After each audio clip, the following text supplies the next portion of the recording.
Guys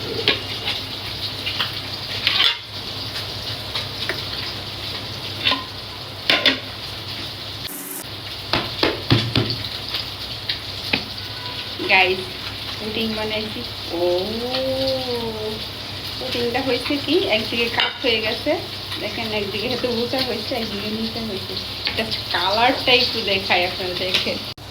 এই হচ্ছে আমার পুডিং এর কালার, দেখেন জাস্ট অসাধারণ একটা কালার। ও পুডিংটা একটু কাপ হয়ে গেছিল যখন বসাইছি পানি উৎসাহে, তো একটু একদিক দেখছি একটু মোটা হয়েছে, দেখেন দেখা যাচ্ছে একটু মোটা হয়েছে আর একটু চিকন হয়েছে। আর কতটা মোটা চওড়া করে বানাইছি দেখছি।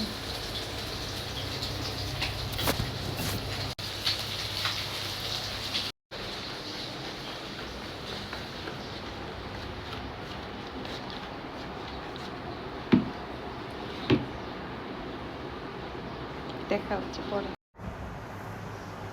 হ্যালো, আজকে আমি হচ্ছে পুডিং বানাইছি। দেখেন পুডিংটা জাস্ট লোভনীয় একটা পুডিং হয়েছে, আর কালারটা যে কি অসাধারণ আসছে যা বলার বাইরে, এত সুন্দর কালার আসছে। কিন্তু একটা হয়ে গেছে এখানে, ব্যাপারটা হয়েছে গিয়ে এই দিকটা হচ্ছে একদম পাতলা হয়ে গেছে আর এই দিকটা হচ্ছে ভারী হয়ে গেছে। কারণ হচ্ছে যখন আমি জালে বসাইছি বাটিটা উল্টাই গেছে, তারপরে যাই দেখি যে বাটি একটু পরে যাই বাটি উল্টাই গেছে, সোজা করে দিছি বাট কোনো কাজ হয় না, তারপর ওখানে জমে গেছে। কিন্তু পুডিংটা কিন্তু দারুণ হয়েছে, ঠান্ডা হয়েছে মনে হয় যেটা। এই পুডিং খাবো সেই রমজান থেকে শুরু করছি, রমজান শেষ হয়ে ঈদ গিয়ে তারপরে প্রায় 1 মাসের বেশি চলে গেছে, এখন মানে পুডিং খাইতে পারি নাই। তারপরে ভাবলাম যে না, আজকে যেহেতু সারাদিন বাসায় আসি তো পুডিং বানাই। আমার ভাগ্নি সেই 2 মাস আগে থেকে বলতেছে 2 মাস পরে খাওয়াইতেছি, বুঝেন।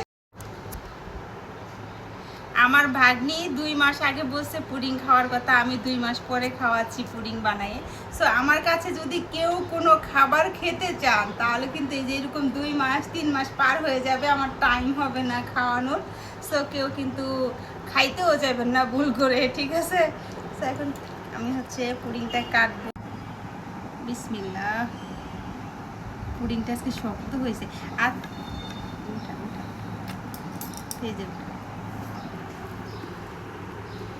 আজকে পুডিংয়ের জন্য যখন আমি দুধ জাল দিছি, একটু মানে জাল দিতে দিতে আমি একটা অন্য কাজ করতেছি, যা দিয়ে পুরো মালাইয়ের মতো হয়ে গেছে, ঘন হয়ে গেছে দুধটা। আর ততক্ষণে আমি আবার 6টা ডিম ভেঙে ফেলছিলাম। এখন আজকে পুডিংটা আমাদের একটু হার্ড হয়েছে, যেহেতু দুধের পরিমাণটা কমে গেছিলো, এদিকে হচ্ছে গিয়ে এই ডিমের পরিমাণটা বেড়ে গেছে আর দুধটা অনেক।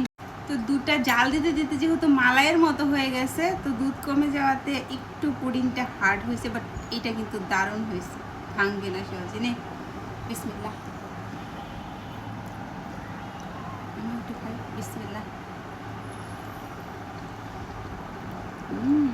অনেক মজা হয়েছে।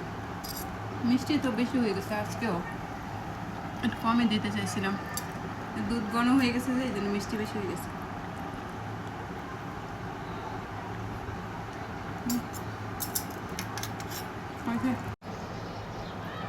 ভাবছিলাম আজকে পুডিং বানাবো একটু মিষ্টি কম দিয়ে, যেহেতু ডায়েটের মধ্যে আছি, সো মিষ্টি খাওয়া যাবে না, সুগার খাওয়া যাবে না। কিন্তু এত পরিমাণের মিষ্টি হয়ে গেছে যা বলার মানে ডায়েট করি 5 দিন আর 1 দিন খায়া সব সমান হয়ে যায়। এই হচ্ছে আমি